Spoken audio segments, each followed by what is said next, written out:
warahmatullahi wabarakatuh.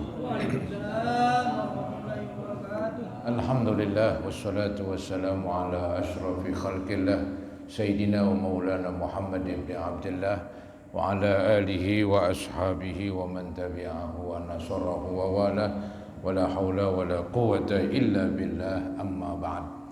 Hadirin jamaah Majlis Ta'lim Masjid Baitul Majid yang saya muliakan, para hujjaj, bapak-bapak dan para pengurus masjid, khusus pimpinan Al-Mukarram Bapak Haji Abdul Aziz, serta tokoh masyarakat dan juga para asatizah dan remaja sekalian. Syukur alhamdulillah, malam hari ini untuk yang kesekian kalinya kita dipertemukan di ruangan Masjid Baitul Majid untuk kembali mengikuti pengajian. Harapan kita kepada Allah, mudah-mudahan pengajian ini besar manfaatnya buat kita sekalian. Semoga terus Allah bukakan pintu ilmu dan pintu hati kita, dan juga mudah-mudahan kehadiran ini mendapat balasan pahala yang sebesar-besarnya, dan semoga diampuni kekurangan, kesalahan dan dosa-dosa kita. Amin ya rabbal alamin. Hadirin, bahasan yang lalu tentang bersiwak. Ya, jadi bersiwak enggak mesti pakai kayu siwak doang, pakai apapun boleh. Yang penting tujuan bersiwak adalah kebersihan. Ya. Maka bersiwak di dalam agama Islam alias menggosok gigi, termasuk juga ke kumur ya, untuk menghilangkan aroma yang enggak sedap, itu disunatkan di dalam setiap saat begitu. Fikuli hal, jadi dalam setiap keadaan disunatkan bersiwak atau menggosok gigi, kecuali di bulan puasa ya. Itu memang ada makruhnya, nggak haram sih, alangkah baiknya jangan setelah zohor ya, sebelumnya bebas ya. Lagi puasa ngodol nggak ngapain-ngapain, paling terasa pedes-pedes, terasa agak layan sedikit, nggak apa-apa, yang penting kan nggak ditelen. Itu aja saudara-saudara ya.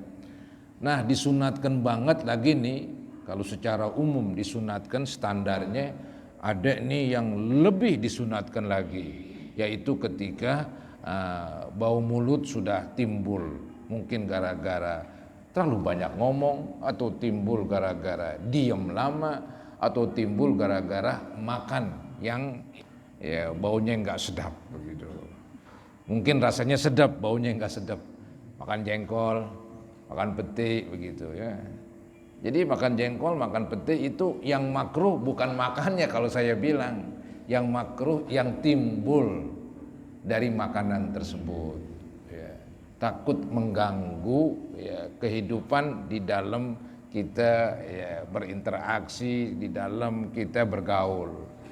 Lebih-lebih ketika kumpul ibadah seperti hari Jumat ya. Maka enggak layaklah mengganggu samping kita dengan bau yang enggak cocok begitu. Maka gara-gara makan seperti bawang mentah, baik itu bawang merah atau bawang putih ya. Pokoknya yang mentah-mentah ini ya, pete saudara-saudara ya, itu makruh. Kalau kita bersihin habis makan ya enggak makruh lagi. Maka saya bilang tuh bukan makanannya itu makruh, yang timbul dari makanan tersebut. Kalau kita habis makan, kita bisa atur, ya nggak ada masalah.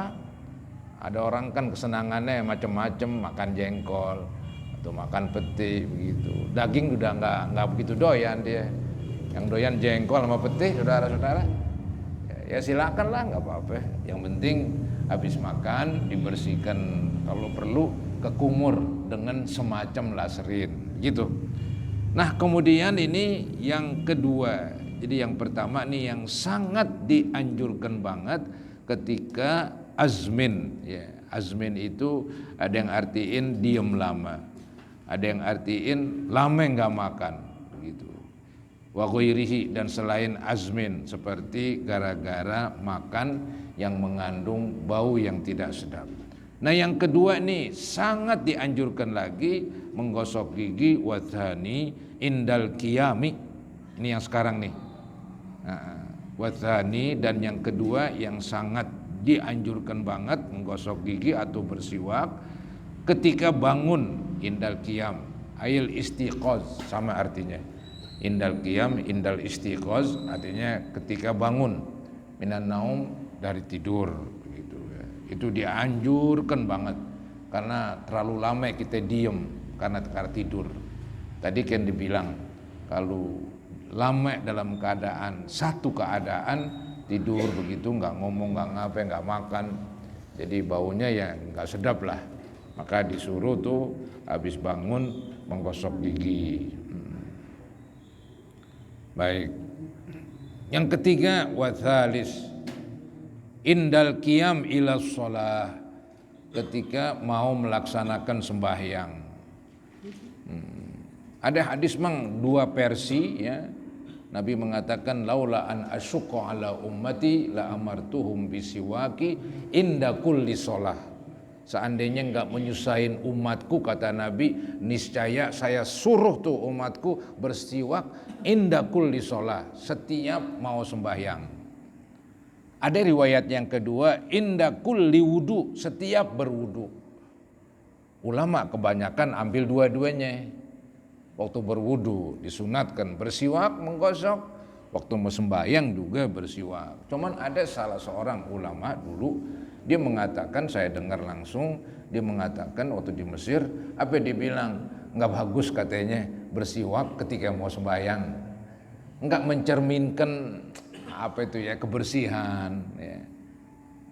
Yang bagus mau sembahyang itu serba bersih. Jadi itu yang ditekankan tuh bersiwak ketika berwudu. Jadi sebelum wudu gosok dulu begitu, baru udah berwudu, baru sholat begitu. Tapi kebanyakan ulama pakai dua-duanya ini, berwudu lain, bersiwaknya ketika mau sembahyang lain lagi. Ya ini sih khilafiyah, boleh-boleh aja lah berbeda pendapat ya. Baik, itu yang dikatakan wasalis indal qiyam ila shalah fardhon au naflan. Yang ketiga yang disunatkan bersiwak atau menggosok gigi ya boleh aja kalau ente ngelihat ada ustadz pakai sorban, ya gitu juga. Yang penting kan alat untuk bersihin gigi yang kasat-kasat begitu, yang agak kasar. Kadang-kadang ada juga begitu pakai selampe, aturin lagi dah begitu, membayang. Ya ramanya sih pakai kayu siwak. Gitu. Ya silakan lah, nggak apa-apa. Karena emang ada dalil begitu. Ya, ada kalimat inda kulli shalah. Cuman tadi pendapat yang mengatakan gak cocok kata-kata inda kulli shalah, maksudnya inda kulli wudu, ketika mau sembahyang diartiin. Ya, sama dengan ya ayyuhalladzina amanu idza kuntum ila sholati faghsilu, tuh bila mana kamu mau sembahyang basuhlah muka kamu. Pastikan bukan mau Allahu Akbar kita basuh begitu. Tadian kita basuh muka alias berwudu begitu. Ya perbedaan lah begitu. Kemudian wasalis, dan yang ketiga indal qiyam ila shalah, melaksanakan salat fardhon au naflan, sama ada salat fardu ataupun salat sunat. Wa yuta'akkadu aidan, dan ditekankan juga fi ghairi thalathatil madhkurah, pada selain tiga yang tadi disebutin. Yang tiga itu yang pertama min azmin, gara-gara diam lama atau lama nggak makan, atau gara-gara makan sesuatu. Ya, itu ditekankan banget. Satu. Yang kedua ditekankan banget mau sembahyang. Yang ketiga mau bangun tidur ya, bangun tidur. Yang ketiga mau sembahyang. Nah ada lagi katanya tuh di tempat-tempat selain yang tiga itu. Nah itu mazkurun fil mutawwalat, disebutkan dalam kitab-kitab yang panjang lebar ya. Banyak tuh dah katanya ya. Seperti ini kalau di dalam kitab Bajuri ini, qauluhu mimma huwa mazkurun fil mutawwalat bayanun li ghairi thalatha al madhkurah. Wa qad mathala lidzalika bimithalaini wa asyara bil kaf ila baqiyatiha ka iradatin naum. Tuh, ini yang lain ini. Seperti mau tidur. Tadi kan bangun tidur. Ini yang gak disebutin tadi, ada disebutin di Bajuri ka iradatin naum, seperti mau tidur. wa indal wudu ketika mau wudu, wa qiraatil hadis ketika mengajar hadis, membaca hadis, wa darsil ilmi ketika ngajar ilmu, wa dzikir ketika berzikir, wa inda dukhulil Ka'bah ketika masuk Ka'bah, wa inda dukhulil insan baitahu ketika seseorang masuk ke rumahnya, wa inda jimaihi ketika berhubungan badan, li zaujatihi wa ammatihi berhubungan badan kepada istrinya atau kepada budaknya, wa inda ijtimaihi bi ikhwani ketika dikumpul-kumpul sama saudara-saudaranya, wa indal atas ketika aus, wal ju ketika lapar, wa indal ikhtidar ketika mau mati, gosok gigi begitu. Kalau Nabi katanya bersiwak ketika mendekat meninggal. Ada pendapat begini nih, wa yuqal innahu yusahilu khurujaz ar-ruh, sesungguhnya dengan ketika waktu mau meninggal dia bersiwak ini mempermudah keluarnya ruh. Wallahu alam. Begitu. Yusahilu khurujar ruh. Wa fis sahar ketika ya kira-kira waktu sahur itu. Wa iradatil akal ketika mau makan, wa ba'dal witri ketika habis sembahyang witir, wa iradatus safar ketika mau pergian, wa indal qudum minhu ketika datang dari bepergian. Wah banyaklah ya, banyak tuh dah. Jadi ini agama hebat sekali ini. Jadi hampir setiap tempat lah yang sifatnya berhubungan dengan orang itu dianjurkan bersiwak alias menggosok gigi. Saya berpendapat gosok gigi lebih ampuh begitu daripada bersiwak karena jangkauannya lain itu ya. Jangkauannya begitu. Walaupun ada ulama berpendapat siwak itu mengandung zat katanya yang bisa ya melindungi gigi, bisa ya menjaga begitu dan seterusnya lah. Ya samalah dengan odol kan begitu. Banyak kan iklan-iklan menerangkan odol ini ya menjaga gigi jangan sampai bolong dan sebagainya ya. Walhasil semuanya cakep, mau pakai siwak boleh, mau pakai sikat gigi boleh. Kalau perlu nih ya supaya menjaga gigi habis makan gosok begitu. Itu nampaknya agak awet udah nggak sakit gigi begitu. Jadi yang bolong-bolong itu keangkat. Jadi namanya kita habis makan selalu tuh dinempel. Ntar lama kelamaan padat. Jadi bengkak tuh dah akhirnya. Saya pernah ngerasain dulu begitu. Jadi dicari-cari sama dokter, nggak ketemu, malah disuruh pakai odol yang anti supaya anti ngilu. Padahal emang sakit. Baru bawa ke sana tuh ke cabang dari inian ya, cabang dari zaman dulu dibilang Cibiset Cipto ya, cabang dari Cipto itu. Dokter tua tahu aja. Ini dibilang nih dalamnya ini udah ketutup, ya, luarnya udah ketutup, cuman dalamnya ini terisi banyak kotoran begitu. Dibor begitu, langsung keluar. Ya, hampir begitu saudara-saudara. Waduh, benar-benar dah.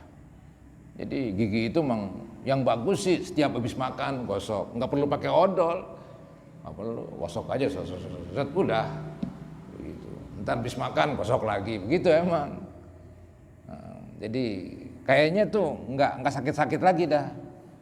Jadi yang bolong-bolong kayaknya ya nggak keburu kesumbat dengan makanan. Ya maklum ini gigi ya, apalagi dah tua dah makan kacang gubat di situ, ngumpul saudara-saudara ya, dah tua. Maklum, apalagi yang suka nyahi panas. Jadi antara gigi dengan gigi jarang makan daging, gubat lagi, gubat mulu udah. Maka habis makan gosok gigi begitu terus.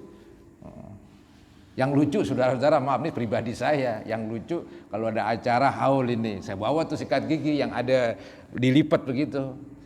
Habisnya ntar sono makan daging kambing, habis makan kayaknya nggak enak banget saya ini. Saya ke kamar mandi dah, izin, gosok juga dikit-dikit, ya, ntar kantongin lagi. Hampir begitu, udah rusak banget nih gigi nih. Maka nih yang belum terjadi, cobalah kalau dari sekarang sebelum sakit gosok gigi mulu, keren itu. insya Allah itu. Ya. Nggak usah pakai odol, nggak usah. Pakai sikat gigi aja begitu ya. Habis makan sikat gigi, habis makan, insya Allah tuh aman lah giginya, aman. Baik saudara-saudara, itu sekedar pengalaman. Selanjutnya kakiraatil Quran, ini contoh yang lain. Kakiraatil Quran ya. Jadi disunatkan menggosok gigi atau bersiwak ketika membaca Al-Quran. Wasfiraril asnan, ketika gigi menguning, begitu ya. Wa yusannu ayyan wiya bisiwak as-sunnata, dan disunatkan niat bersiwak yang sunat, begitu. Maksudnya bagaimana nih? Maksudnya kan bersiwak itu hukumnya sunat, bukan wajib. Tapi walaupun sunat, supaya dapat pahala diniatin gitu. Itu agama begitu nih, mazhab Syafi'i. Maka nih di dalam Hasyiah Bajuri dicontohin ini, wa yusannu ayyan wiya bisiwaki as-sunnata bi ayyakula, dengan dia mengucapkan nawaitu sunnatal istiyak, begitu. Nawaitu sunnatal istiyak. Istiyak tuh menggosok gitu ya. Jadi saya niat melaksanakan sunat menggosok gigi ya. Jadi ada nawaitunya supaya dapat pahala katanya. Kalau nggak ada niat nggak dapat pahala, begitu. Itu mazhab Syafi'i begitu dia ya. Jadi setiap yang mubah, setiap yang sifatnya bagus itu dimasukin niat ya. Nah contohnya ini, nawaitu sunnatal istiyak, saya niat melaksanakan gosok gigi yang sunat, begitu bahasa Indonesianya. Ya sudahlah, bahasa apa aja, yang penting kan terlintas di pikirannya ketika dia gosok, dia melaksanakan sunnah Nabi alias perintah Nabi, begitu ya. Terlintas di pikirannya waktu menggosok bahwa dia melaksanakan perintah Nabi tadi itu yang berbunyi laula an asyqa ala ummati la amartuhum bisiwaki inda kulli shalah wa fi riwayatin inda kulli wudu, gitu. Seandainya enggak nyusahin umatku, saya suruh tuh umatku bersiwak. Setiap mau sembahyang, setiap mau berwudu saya suruh, tapi nyusahin maka dia enggak wajibin, begitu. Maka disuruh berniat ya, supaya dapat pahala. Itu saudara-saudara ya. Nah ini dilanjutkan lagi dalam Hasyiah Bajuri nih. Tadi kan bi ayyakula nawaitu sunnatal istiyak, dengan mengucapkan saya niat sunnah bersiwak, begitu. Falawistaka ittifaqan min ghairi niyatin lam tahsuli sunnatu. Seandainya dia bersiwak ya, kemudian bersiwaknya ittifaqan, artinya tidak terlintaslah di pikirannya ini termasuk sunat, begitu. Nggak ada niat sama sekali ya, nggak ada niat sama sekali ya. Jadi secara ittifaqan, secara tiba-tiba ya, digosok gigi tanpa ada niat sama sekali, begitu. Maka katanya lam tahsuli sunnah, dia nggak dapat sunnah Nabi, maka fala thawabalah, maka nggak ada pahalanya, begitu ya. Wa mahallu dzalik ma lam yakun fi dimni ibadatin. Artinya tuh disunatkan bersunat siwak bila mana tidak di dalam rangka beribadah. Kalau dalam rangka beribadah contohnya bagaimana? Ka'an waqa'a ba'da niyatil wudu. Seperti terjadi niat enggak niat setelah niat sunat wudu. Maka termasuk tuh. Jadi begini nih. Jadi nawaitu sunnatal wudu, gosok-gosok tangan. Ke kumur, ambil gosok gigi dah, kotak. Berarti kan gosok gigi dia udah niat ngikutin sunat wudu. Emang sunat wudu diantaranya kayak gosok gigi tadi diantaranya. Ya, jadi ikutin aja tuh ada jalurnya. Memang dalam mazhab Syafi'i katanya kalau kita niat waktu muka doang nggak dapat pahala sunat cuci tangan, nggak dapat pahala sunat ke kumur, nggak dapat pahala sunat masukin air ke hidung.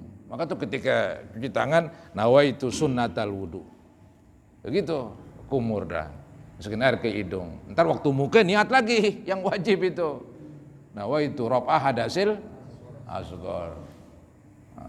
Begitu saudara-saudara, supaya dapat pahalanya katanya. Kalau ente cuman nawaitu rafa hadasil asghar, sebelumnya nggak ada niat sunat wudu, ya itulah nggak dapat pahala. Ya. Atau dia nggak niat sunat wudu tapi niat bersiwak, nah, itu dapat pahala juga, pahala bersiwak begitu. Begitu tuh. Malam yakun fi dimni ibadatin. Artinya tempat dia nggak dapat pahala daripada bersiwak bila mana tidak dalam kerangka ibadah. Kalau dalam kerangka ibadah dia ngikut. Contohnya bagaimana? Ka'an waqa'a ba'da niyatil wudu.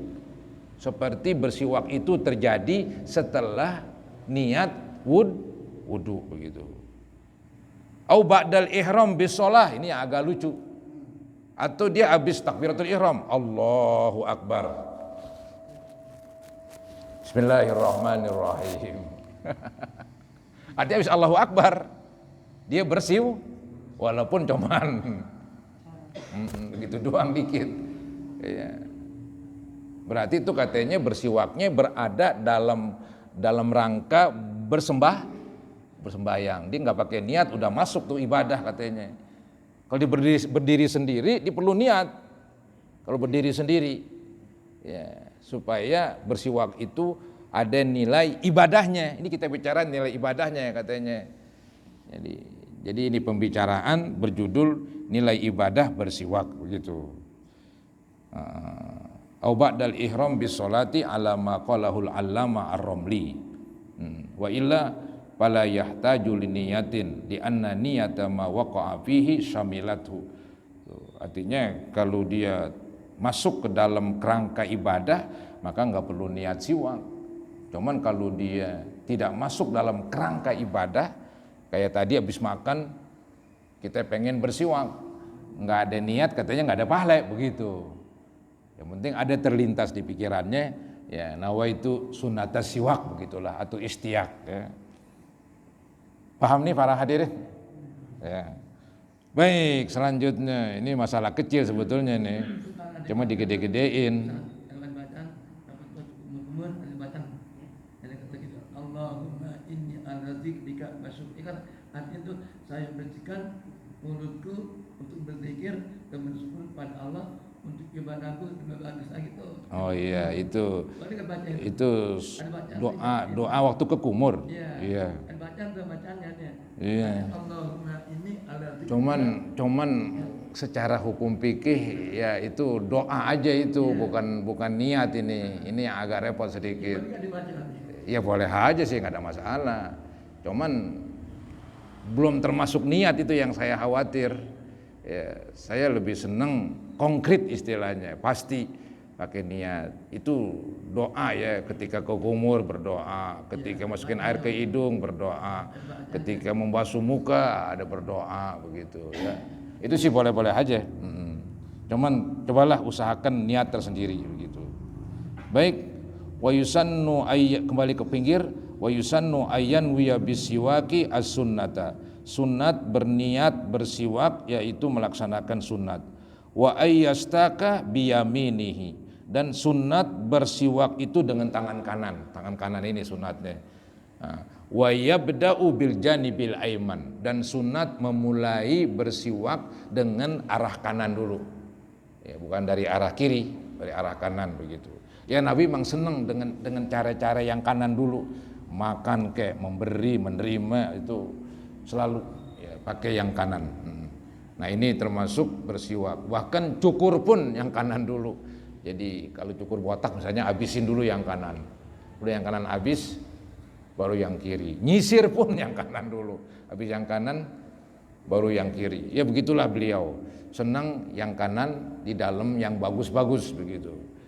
Ya, pakai sendal, pakai sepatu begitu. Nah di sini termasuk wayabda'u bil janibil aiman, dan dia disunatkan memulai dari arah kanan, min pamihi, dari mulutnya. Wa ayyumirrahu ala saqfi halqihi imroron latifan, dan sunat dia ya menjalankan kayu siwak tersebut atau sikat gigi tersebut, menjalankan ala saqfi halqihi, atas langit-langit, apa tuh langit-langit ya, mulutnya lah. Jadi istilahnya langit-langitnya digosok-gosokin juga dikit-dikit, langit-langitnya, termasuk ya lidahnya juga masuk lidahnya. Nah ini katanya kalau langit-langit nggak boleh kasar ini, imroron latifan, dengan melintaskan pelan-pelan, ya, menjalankan kayu siwak itu atau sikat gigi itu ke langit-langit pelan-pelan, jangan terlalu keras katanya.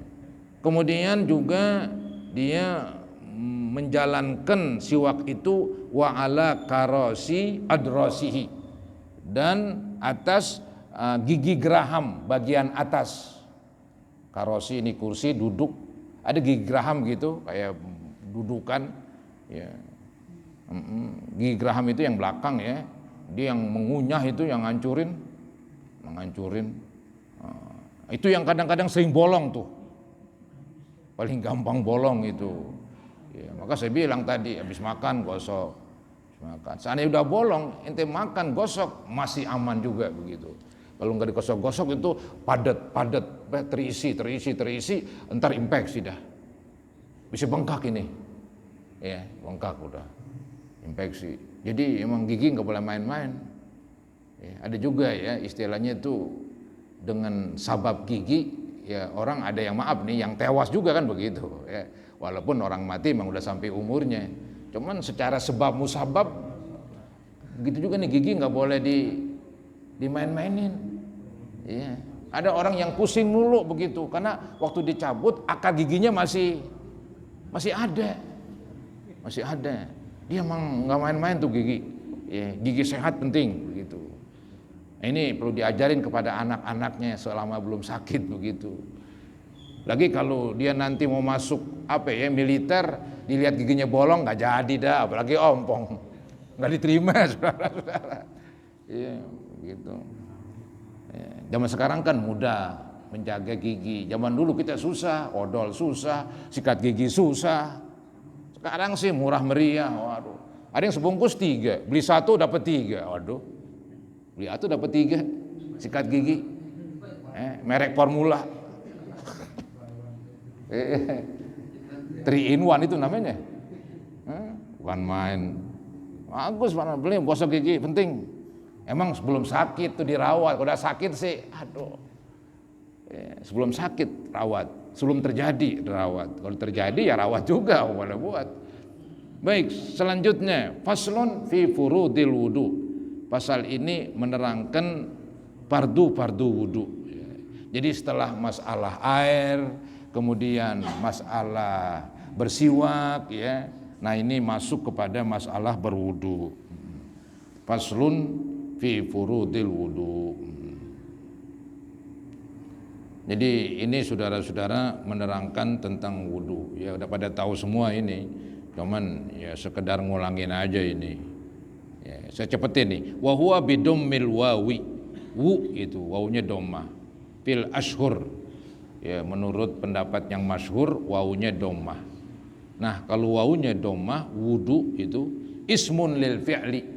Nama dari perbuatan. Jadi al-wudu yaitu perbuatan berwudu.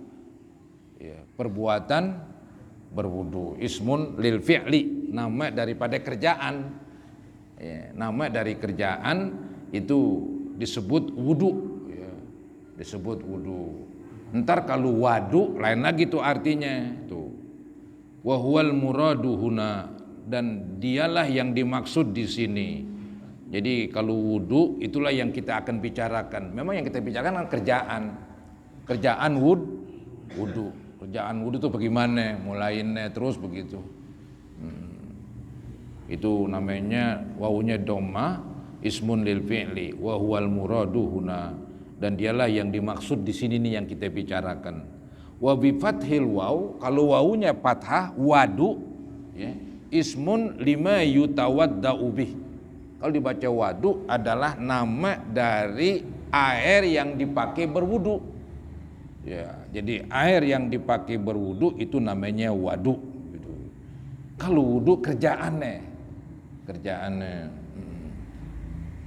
ada sama dengan apa itu suhur, sahur begitu. Ada dhammah, ada fathah, masing-masing tuh artinya. Baik. Wa yastamilul awal ala furudin wa sunanin wa yastamilul awwalu, dan mencakup pengertian yang pertama. Pengertian yang pertama dari wudu, yaitu kerjaan wudu, ya, bukan yang dibaca wadu, itu enggak dibahas lah tentang wadu, yang dibahas tentang wudu katanya, tentang kerjaan berwudu. Nah, kerjaan berwudu mencakup dua macam. Macam pertama yang pokok-pokok yang namanya fardu-fardu, macam yang kedua yang sunat-sun. Ini yang disebut wa yastamilul awwalu ala furudin wa sunanin. Dan mencakup, ya, kerjaan wudu itu terdiri atas yang fardu-fardu dan yang sunat-sunat begitu. Wa dzakaral musannifu al-furudha fi qaulihi, dan pengarang kitab yang kita baca itu yaitu Abi Suja, ya, yang mengarang kitab Takrib. Wa dzakaral musannif, dan musannif ini pengarang menyebutkan al-furudha yang fardu-fardu itu fi qaulihi, di dalam perkataan beliau, wa furudul wudu'i sittatu asya, yang fardu-fardu di dalam wudu ada 6 macam. Ahaduha an-niyatu, yang pertama adalah niat. Wa haqiqatuha syar'an, niat secara syariat apa itu? Nih, hakikat niat secara syariat. Karena secara bahasa itu niat, an-niyatu al-qasdu begitu. Keinginan atau bermaksud. Ya, saya niat makan, jadi saya bermaksud mau makan begitu. Saya niat ini, niat ono begitu. Saya niat mau haji nih begitu. Jadi mau bermaksud bikin haji. Ntar kalau niat secara syariat lain lagi tuh dah, nawaitul hajja wa haramtu bihi lillahi ta'ala, kan begitu. Jadi ini niat hakikatnya menurut agama qasdus syai'i muqtaronan bi fi'lihi, yaitu sengaja, ya kata orang dulu sahjaku, sengaja berbuat sesuatu yang dibarengi, ya, dibarengi dengan perbuatannya.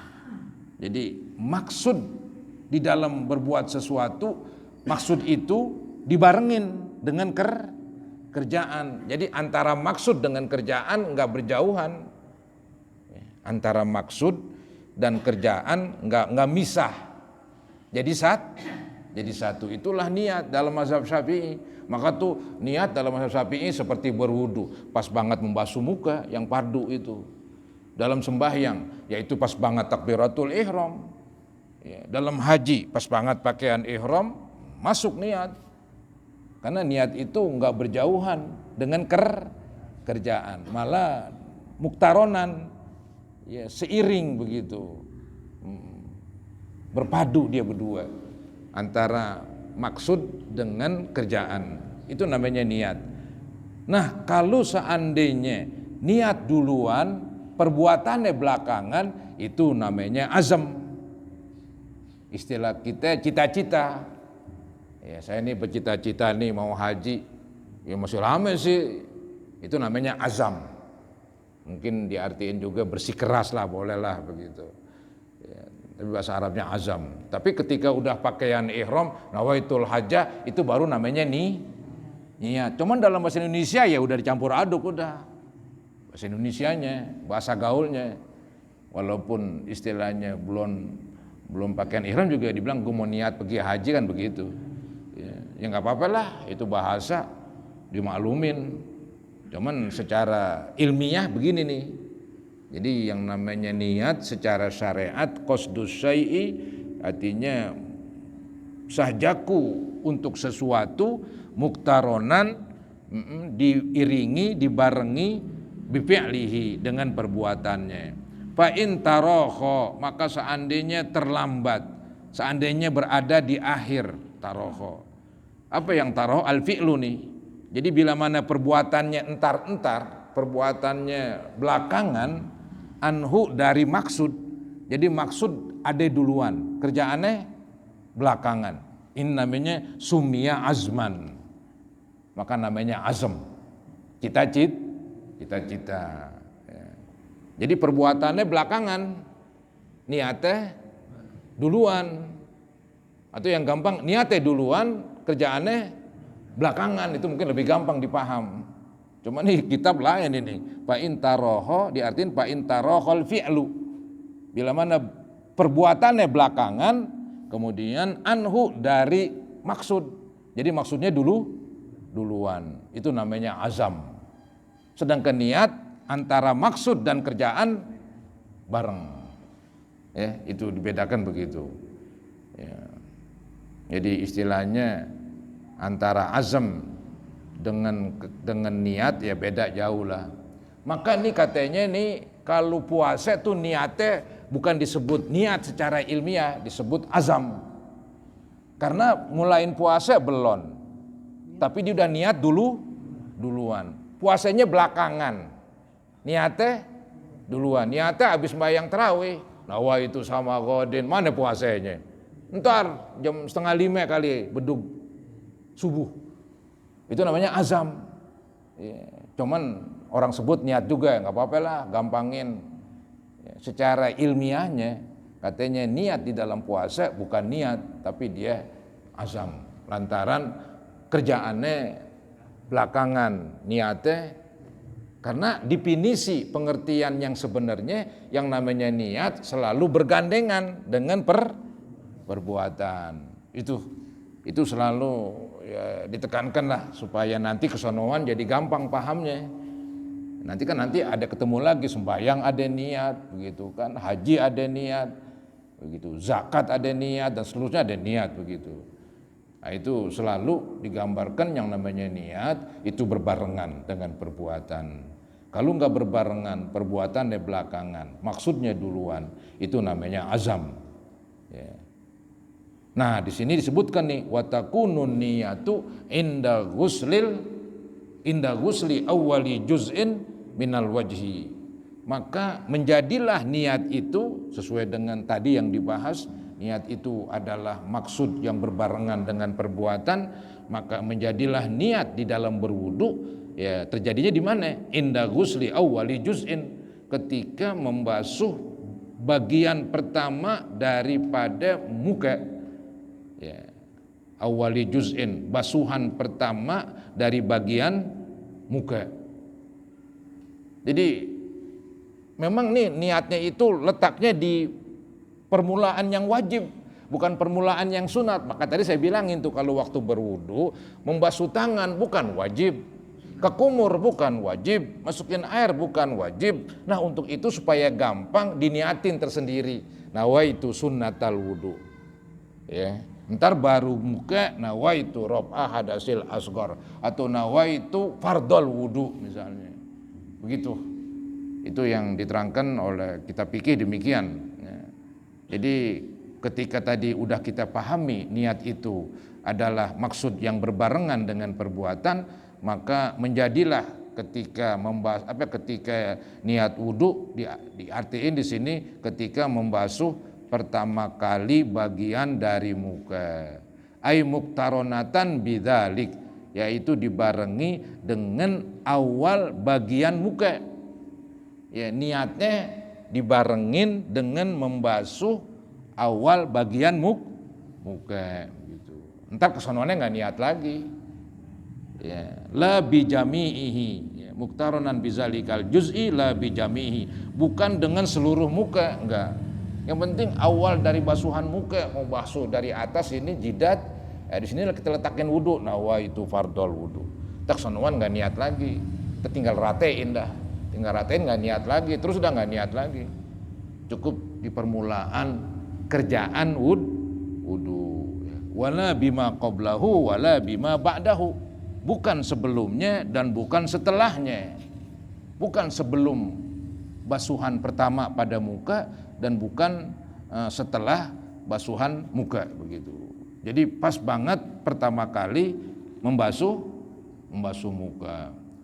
Fayanwil mutawaddi'u, maka berniatlah orang yang berwudu inda ghusli madzukir, ketika membasuh apa yang tadi disebutin. Apa yang disebutin tadi? Yaitu membasuh permulaan bagian dari muka. Ya. Apa niatnya? Niatnya yaitu raf'a hadatsin min ahdatsihi, niat mengangkat hadas dari hadas-hadasnya. Nah, ini agak lain sedikit nih penjelasannya nih. Jadi niat mengangkat hadas dari hadas-hadasnya. Emang hadas banyak yang membuat orang berhadas, maaf buang angin. Yang membuat orang berhadas menyentuh lain jenis. Yang membuat orang berhadas akalnya ya hilang seperti tidur, apalagi gila misalnya kan. Yang membuat orang berhadas menyentuh kemaluan. Ya, disebut itu salah satu, cuman repot itu. Ya. Jadi nawa itu apa ini dikatakan rob'a hadasin naum misalnya begitu. Nawa itu rob'a hadasin naum. Saya niat mengangkat hadas tidur. Artinya hadas gara-gara tidur. Orang berwudu tidur. Apa akibatnya? Batal. Berarti ketika batal dia berhadas. Apa itu hadas? Hadas itu artinya sesuatu yang mencegah orang melaksanakan ibadah. Sholat lah contohnya. Gara-gara berhadas dia tertahan untuk sholat. Ya. Jadi hadas itu hal-hal yang menyebabkan orang tercegah dari sholat gara-gara hadas.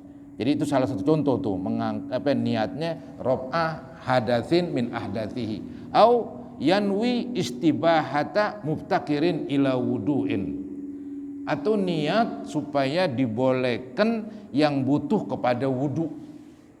Ya sembahyang butuh kepada wudu begitu. Jadi nawaitu istibahata sholatin. Ya, saya niat supaya dibolehkan sembahyang ya dengan berwudu begitu. Itu contoh-contoh aja itu. Ini niat yang macam-macam ini. Au yanwi fardol wudu. Ini niat yang paling gampang. Atau niat fardul wudu. Nawaitu fardol wudu, selesai. Itu yang gampang kayaknya, pendek. Ya. Ada lebih pendek lagi nih. Ada yang lebih pendek lagi. Awil wudu apakot. Atau niat nawaitul wudu begitu. Enggak disebutin fardu. Ya, enggak disebutin fardu. Ya, nawaitul wudu faqat. Itu masih dibolehkan. Karena wudu itu katanya tidak terjadi kecuali emang buat ibadah. Berbeda mandi katanya. Kalau mandi jadi nawaitul ghusla itu enggak cukup. Saya niat mandi. Karena mandi itu bisa buat ibadat seperti mandi mengangkat hadas besar atau mandi menghilangkan gerah. Tapi kalau wudu emang wudu doang begitu, nggak ada yang menyerupai kerjaan-kerjaan seperti wudu di sendiri. Maka kalau ketika diniat nawaitul wudu'a lillahi ta'ala jadi itu. Ya, mau ditambahin lagi sebelumnya nawaitu fardol wudu jadi. Tapi bacalah yang biasa seperti nawaitu rob'ah hadasil asghar. Itu yang biasa itu. Tanggung ini. Awit toharoh anil hadas. Nah ini nawaitu toharoh anil hadas boleh. Ya. Kalau toharoh aja nggak cukup. Toharoh itu kan bersuci. Ada bersuci dari najis, ada bersuci dari hadas besar, ya, macam-macam. Nah, maka diniati nih nawaitu toharoh lil hadas atau anil hadas. Karena toharo itu kan kebersihan. Jadi niat kebersihan masih umum. Tapi kalau niat kebersihan dari hadas ya wudu lah. Fa illam yakul anil hadas lam yasih. Kalau nggak disebutin nawaitu toharo nggak pakai hadas nggak sah katanya. Alasannya karena kalimat toharo artinya apa ya? An-nazofah, bersih. Jadi saya niat bersih, nggak jelas begitu. Tapi kalau saya niat bersih dari hadas, itu jelas. Artinya mengangkat hadas. Wa idza nawa ma yu'tabaru min hadhihi niyat wa syarraka ma'ahu niyata tanazzufin. Begitu ya? Niyata tanazzufin, bukan tanzif ya? Niyata tanazzufin. Baik. Jadi seandainya seseorang menyertakan Wa idza nawa ma yu'tabaru. Seandainya orang udah niat apa yang tadi udah dianggaplah niat yang benar begitu. Apabila orang sudah niat yang benar, seperti nawaitu fardhol wudu atau nawaitul wudu atau nawaitu rafa hadasil asghar, kemudian disertakan, diikutkan nih, wasyaraka, disertakan ma'aniyati tanazupin, disertakan sekaligus niat bersih-bersih, ya nggak apa-apa katanya. Au tabarrudin, atau niat dingin adem-adem, gerah tadi biar hilang gerahnya, tabarrudin untuk ngilangin gerah misalnya, artinya si dingin-dingin ini sahha wudu'uhu, sah wudu'nya ya. Karena lu nggak niat juga emang otomatis gara-gara wudu jadi adem begitu, gara-gara wudu jadi bersih, lu tambahin niat, lu enggak emang otomatis. Maka seandainya kita tambahin yang enggak ngerusak katanya, seandainya kita tambahin jadi nawaitu fardhol wudu wa tanazzufin misalnya, saya niat fardu wudu dan untuk bersih-bersih, ya sah aja. Atau tabarrudin, atau untuk adem-adem, dingin-dingin begitu, sah aja. Karena lu nggak niatin tabarrud juga emang hasil juga itu, hasil juga, sahha wudu'uhu, sah wudunya. Jadi itu saudara-saudara contoh-contoh niat, banyak sekali. Selesailah pengajian kita malam hari ini ya, insyaallah. Baik, mari saudara-saudara kita akhiri dengan membaca Ummul Quran suratul Fatihah. Semoga Allah Subhanahu wa taala menyampaikan pahalanya kepada yang telah wafat, ibu bapak kita, guru-guru, mertua, istri yang sudah wafat, mungkin anak kita, semoga Allah ampuni mereka. Dan semoga Allah ampuni kita sekalian. Al-Fatihah ala ma nawaina wa ala ma nawaitum wa ala ma nawal hadirun wa ila hadratin Nabi Rasulillah sallallahu alaihi wasallam. Al-Fatihah. A'udzubillahi minasyaitonir rajim. Bismillahirrahmanirrahim. Alhamdulillahi rabbil alamin arrahmanir rahim maliki yaumiddin. Iyyaka na'budu wa iyyaka nasta'in. Ihdinas siratal mustaqim. Siratal ladzina an'amta 'alaihim ghairil maghdubi 'alaihim waladdallin. Astaghfirullahalazim, astaghfirullahalazim. Shalli ala sayyidina Muhammad wa ala ali sayyidina Muhammad. Sallim tasliman katsira walhamdulillahi rabbil alamin. Allahumma aftah lana wa li abnaina wa banatina wa zawjatina futuhal arifin wa faqihna wa iyyahum fid din. Rabbana ighfir lana wa li walidina warhamhum kama rabbawna shighara. Li jami'il muslimina wal muslimat wal mu'minina wal mu'minat al ahya'i minhum wal amwat. Rabbana atina fid dunya hasanah wa fil akhirati hasanah wa qina azabannar. Sallallahu ala sayyidina Muhammadin wa ala alihi wa sahbihi wa sallam. Alhamdulillahi rabbil alamin. Assalamualaikum warahmatullahi wabarakatuh. Waalaikumsalam warahmatullahi wabarakatuh.